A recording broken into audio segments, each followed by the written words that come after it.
eh.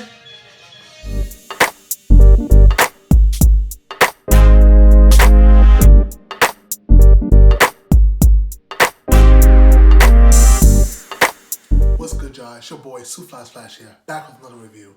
Today we're gonna be reviewing Return of the Jedi, Star Wars, Episode 6, and it's just a whole bunch of eh. I was watching the movie like, okay, cool, and then I was like, huh? And then I was like, what? And then I was like, ugh. And then it was like, okay. So, came across after this movie, I was just like, that was a movie. It didn't really move the needle for me either way. Like, it was fine. Just a fine movie that did what it needed to do, and it did it adequately. So, let's talk about it. First off, let's talk about things that I enjoyed this movie. Music, amazing, as always. The beginning, the rescue of Han in the beginning, amazing. The way this movie starts, amazing. They come to rescue Han. Luke's coming in, looks like a badass. He's taking care of shit. He defeats the little bantha, or whatever it's called, that thing down there, that monster he fights, by some lucky circumstance, where there's a door being there that you can operate. But whatever. He kills the thing. Then he rescues Han. He's telling him, like, you have your last chance, let us go. And I was like, oh, that's mad cool. He's like so confident in his abilities. And he destroys everybody, blah, blah. And I loved how they did that. The only thing I didn't like about that scene is how they did Boba Fett. Like, he literally, I can understand him losing a fight and then getting killed by the Sarlacc. But it literally was like, he was facing the wrong way. Han was like, huh? And hit him, and then he falls in and dies. I was like, what? And in the beginning of the movie, too, like, he didn't get to do anything. And he just died. Now, I don't understand why people get so upset about how they treated Boba Fett.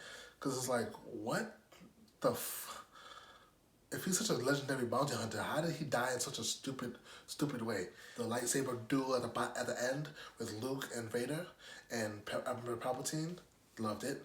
Him trying to give away to his anger, like, what should I do? Should I give him away to my anger, defeat the Empire while I'll become dark? But my friends need me, and that conflict was really good. And the Emperor was like, good, and the Emperor was like, let the hate flow through you. And that was really good. Choreography really good again. Coming in, like, I love watching lightsaber duels. It's amazing. I think we all do. And scenes like this I really enjoyed. It's a trap! It's a trap. It was certainly a trap indeed. Cause I watched the second movie and I was like, oh my god, the third one can only get better. It's gonna end this whole saga. And nope, I was trapped.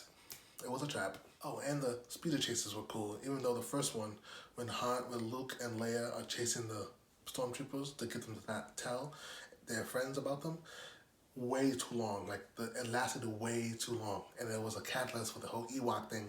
So I'm kind of torn on that because yeah, it's cool seeing them fighting while they're speeding around through woods and stuff, but then also Ewoks. With that being said, let's talk about things I did not like. These Ewoks. Now, I understand what they were trying to go for. The Ewoks are there, they come to Endor, they meet the Ewoks think he's a god, they use this big army they got to help them beat the Empire. And because when they run into the trap, then the Ewoks will come help them and save the day and blah, blah, blah. I get it. But the execution, I just don't understand. They're small, tiny little bears. They look like motherfucking Teletubbies or freaking gummy bears. And they're out here beating people up like I don't know. Maybe if they look more humanoid, I would believe it more, or look more satisfying because they're using practical effects. They're not using CGI for these animals, for these creatures. So it just looks weird. There's something so small and tiny is literally punching and knocking people out, and I don't know. It's weird. When I saw Child's Play, I thought the same thing. I was like, how is he just killing a grown man, or even small soldiers? Just kick them one good time and they're done for. I don't get it. And another thing about the Ewoks, they spend so much time in the movie. They're like, the movie should be called Star Wars Episode 6 Ewoks Adventure, because they're in the movie more than Luke, Han, Leia, and Lando Calrissian combined. They're in every scene. Once they introduce, they're basically in every scene that has nothing to do with the Emperor. If it's not about Vader, Luke, or the Emperor, if it's not one of them three, like in the ship at the end, they're in the scene. Ewoks everywhere. And like I can understand like meeting them and doing this, and I understand meeting them and then him having to be a Deus ex machina coming out at the end at the last minute to save them. But like they're like talking with them and eating with them and living with them, and it was just a whole. It was just too much Ewoks. And once they were introduced, before the fighting started, it was just like it brought the movie to a halt. Like because the Huff and Saving Han was really good. Like, oh, stakes fighting, da, da, da. And then the next hour and a half is just slow prodding. Everybody's setting up their plans, and we're doing this, and we're gonna get in position here, gotta get in position here, and nothing's like really happening. No actions happening, just nothing happening. Just Ewok, Ewok, Ewok, and I just couldn't take it. I was like, oh my god, what? So much Ewok stuff. Who cares? Who cares? They don't understand you. C-3PO is the only one that understands them. He's like, I will not pretend to be a god. I'm like, oh my god, bro, let's move this along, please. With that being said, let me move it along. Let's talk about Han and Leia. We're gonna talk about that moment in a second, but let's just talk about them as characters. So it runs into that sitcom. It runs into that sitcom trouble where you have a will they, won't they relationship, but once they get together, it just becomes boring shit after a while. And so they just skip all those chapters, so they're like, will they, won't they, will they, won't they? And then the second one, it was like, I love you, I know, classic moment. And it was so well done because the stakes of the scenario, and he was about to get frozen in carbonite and all that. And in this one, it's just like, you love Luke. He's all jealous all of a sudden, like, she showed any she kissed him once, and like now he's all like, oh my god, I'm afraid of losing you and all this dumb shit. It's so fucking stupid. But the thing I did like about it was that it brought us this gem. So see here, she says, oh, that's my brother. Now his face is like what everybody else's face was looking at, like, wait, you kissed your brother? That's you can tell that's what he's thinking. And she's like, no, come here. He's like, ooh, you kissed your brother. Ugh, disgusting. That made me laugh because as soon as he made that face, I'm like, he's definitely thinking like, hey, you just kissed your brother. But what led up to that was what led up to that being funny for me is that why do you think she loves him? I don't understand. Yeah, she confessed her love to you before you went to Carbonite. She went and came and saved you, and now I don't understand why wouldn't that make your bond stronger? You should be more confident than anything, saying, oh, she definitely doesn't like nobody else. She has no eyes for nobody else. She loves me. Speaking of love, and speaking of that, another thing I didn't like about this relationship in this movie is that they try to do the same scene again, like, ha ha ha, call back. He said, I love you, just because she showed the thing, like, I'm going to shoot these two stormtroopers. He's like, I love you. And she was like, I know. And when it happened, I was like, you sort of ruined the moment retroactively for Empire Strikes Back for me. So I'm like, ugh. Like, it was so clearly forced, and I was just like, no bueno. No bueno at all. The fucking Empire, they build a fucking Death Star that looks exactly the same as the first one. Why? These are cardinal rules that they're fucking failing at. Why would you build a Death Star that's the same schematics as the first Death Star? Like, okay, maybe the insides look different, maybe the insides are different, but it looks exactly the same. And I was like, what? Are you fucking kidding me? Didn't you learn your lesson? They blew it up. Okay, and then it blows up again. That's cardinal rule number 1. Cardinal rule number 2, they failed. Well, this is really number 3 because they killed Boba Fett unceremoniously. So, it's really 3. Yoda doesn't do a damn thing. He basically is like, he's in this movie for no reason. Like, literally, like, it would have been better if Luke would have came back and he was dead already. And then he's like, oh no, I promised I'd come back, but he's already gone, or he's dead, or, oh look, just have him disappear somewhere and go, oh, where did Yoda go? But no, Yoda is just in this movie to tell Luke things that he already knows. Like, hey, is he my father? Yes. And then he dies. I mean, I don't get it. They wasted Yoda. Cardinal sin. You cannot waste Yoda. He's in there for 5 minutes and fucking dies. He was in the 12 minutes in the last movie.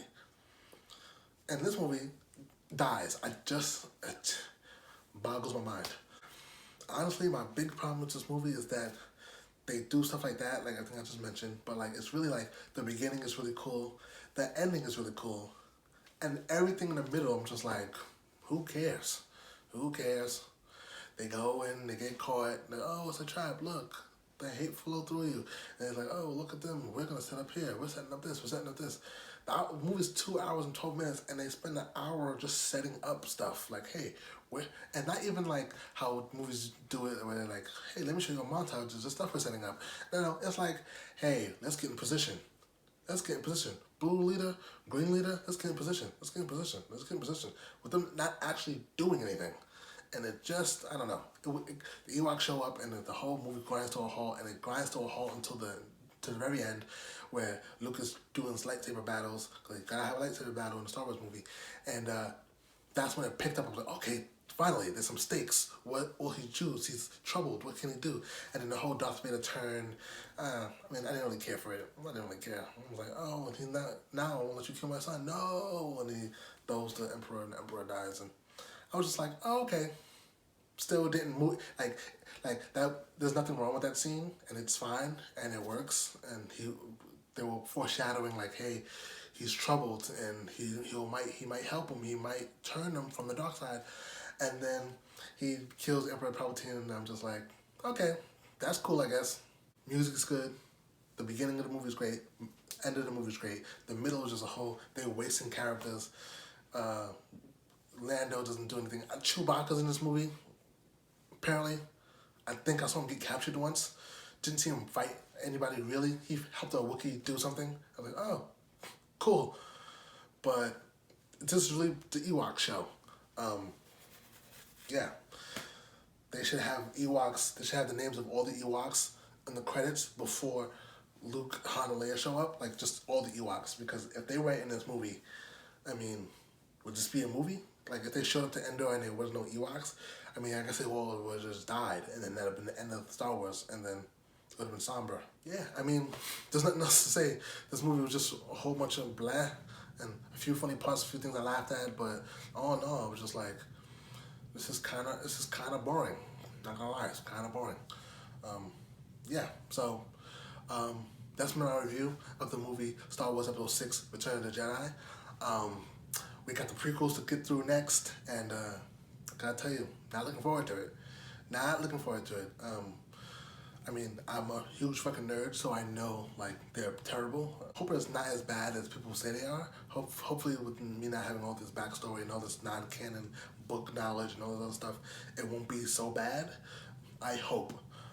Because if people love Return of the Jedi, and if I thought that was slow and prodding, oh my god, I can't even imagine how bad these prequels are going to be. If you like this review, please like, comment, subscribe to the channel. Hit the little bell to let you know when new videos are being posted. Yeah, we're a thorough way through, and we're getting through it. My rankings. So we're gonna put Empire Strikes Back is definitely gonna be number one. That's gonna stay on number one. And honestly, like, I kind of feel like putting Return of the Jedi under A New Hope, but we'll put Return of the Jedi above. We'll put it number 2 and put A New Hope at number 3. We'll see if my feelings change as I keep watching these videos, as I reevaluate this list. But yeah, Empire Strikes Back is number 1, Return of the Jedi number 2, A New Hope number 3. All right, that's all there is to it. I'll see you in the next one. Peace.